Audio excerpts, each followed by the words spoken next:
사우디아라비아의 천무 다연장 로켓포가 수출되었다는 것은 이제 너무나 잘 알려진 사실입니다.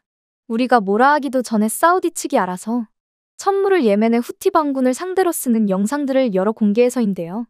이미 천무의 위력을 너무나 잘 알고 있는 후티 반군은 최근 사우디를 통해 공개된 또 다른 사진을 보고 기절초풍하고 있습니다. 안 그래도 이미 충분히 무시무시했던 천무가 더욱 무시무시해진 건데요. 더 강력해진 천무와 더불어 후티 반군이 전혀 예상치도 못했던 또 하나의 막강한 한국산 무기도 포착돼 그들을 더욱 공포에 떨게 하고 있습니다. 이번에 사우디 측이 공개한 사진들로 인해 사우디를 포함한 중동 국가들에서 우리 무기들이 얼마나 각광받고 있는지 다시금 실감할 수 있는데요. 특히 이번에 새로 공개된 천무는 한국이 새로 개발하고 있는 무시무시한 무기도 탑재할 수 있는 것으로 알려져 더더욱 화제가 되고 있습니다. 그것이 무엇인지 지금부터 자세히 알아보겠습니다.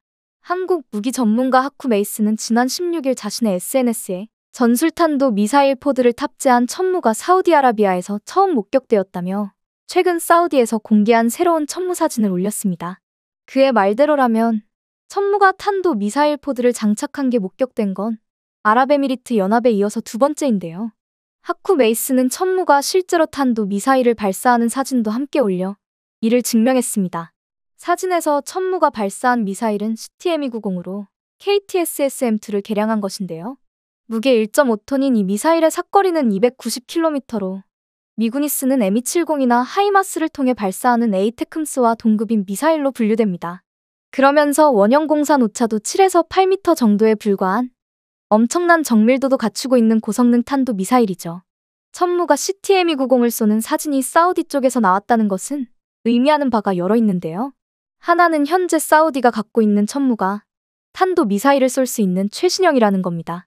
이전에도 사우디발 천무 사진들이 여러 공개되기는 했지만 모두 구형이었는데요.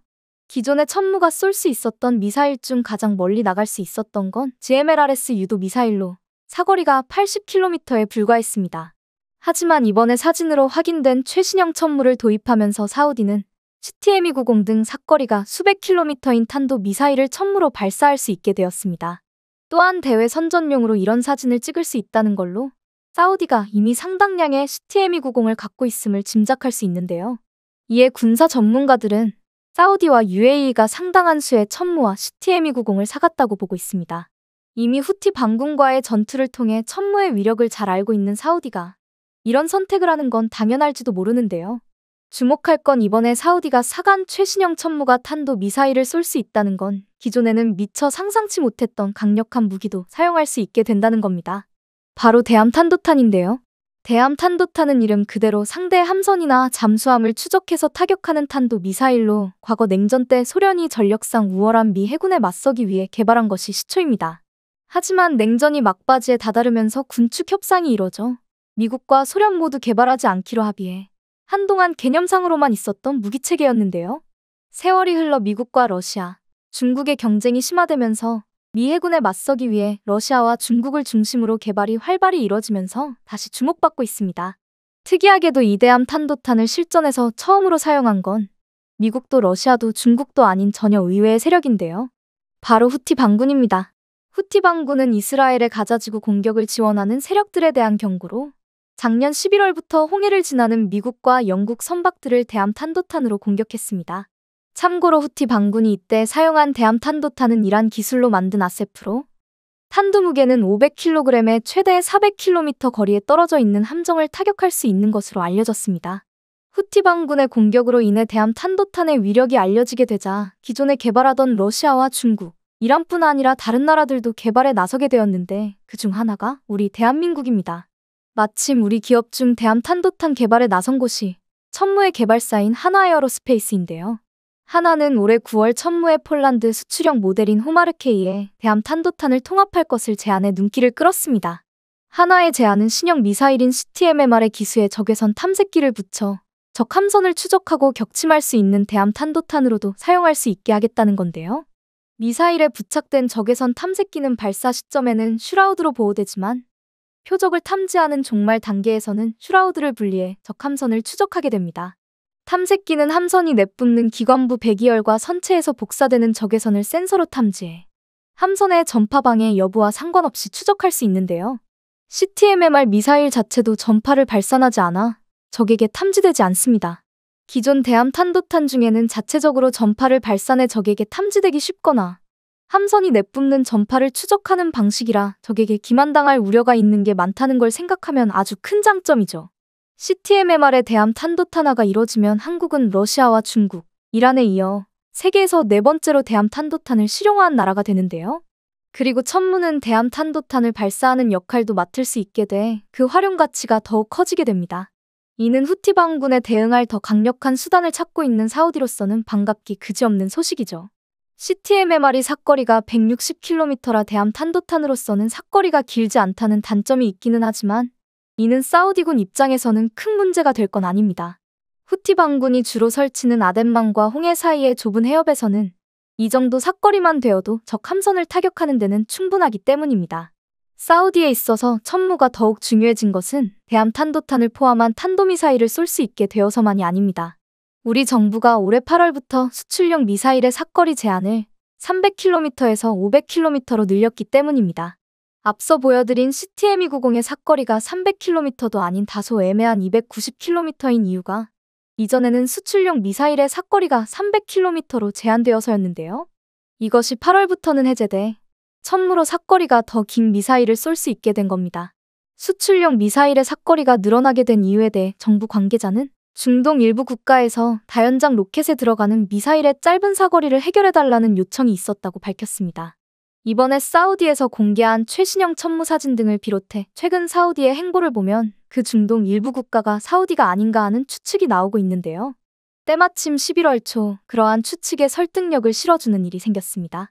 압둘라 빈 반다르 알 사우드 사우디 국가방위부 장관이 방한해 11월 5일 김용현 국방부 장관과 양자 회담을 가진 건데요.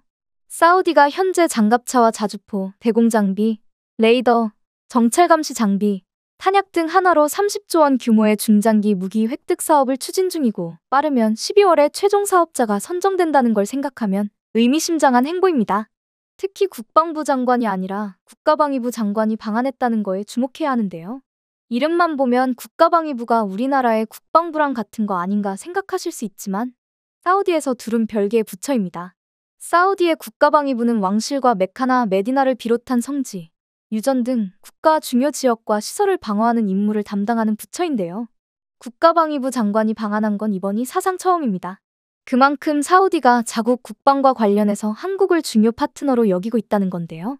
압둘라 장관 본인도 한국과의 파트너십 강화를 통해 방산 분야는 물론 다양한 국방 분야 협력 확대를 희망한다고 했고요. 사우디가 천무를 비롯해 한국 무기를 강력히 원하는 이유는 후티 반군의 위협을 잠재우지 못하면 국가 전체의 발전에 큰 장애가 생길 수 있어서입니다.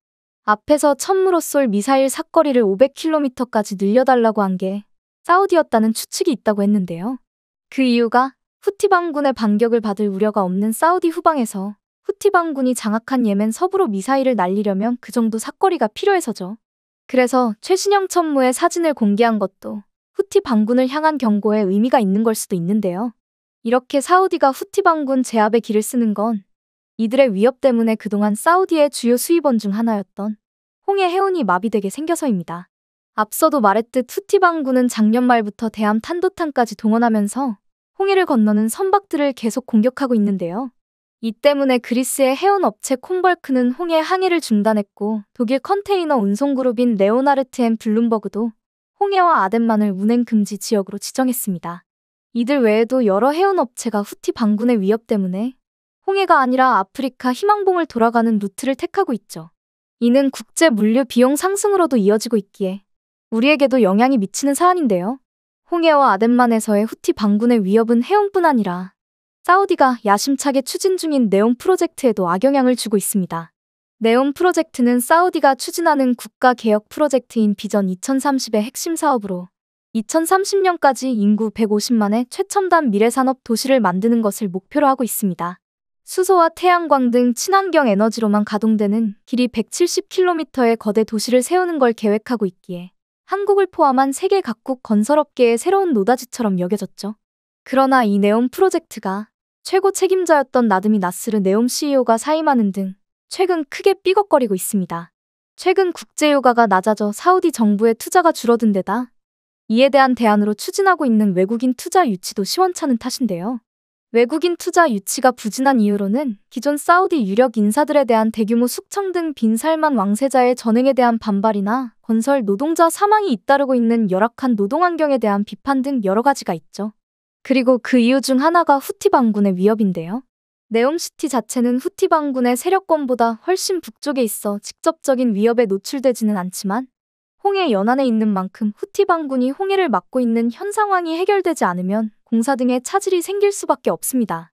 그래서 사우디가 무기를 대량으로 구매해 후티 반군을 일망타진하려는 건데요. 천물을 비롯한 우리 무기들이 홍해의 평화를 되찾게 하는데 앞장설 수 있을지 세계 방산업계에 시선이 쏠리고 있습니다.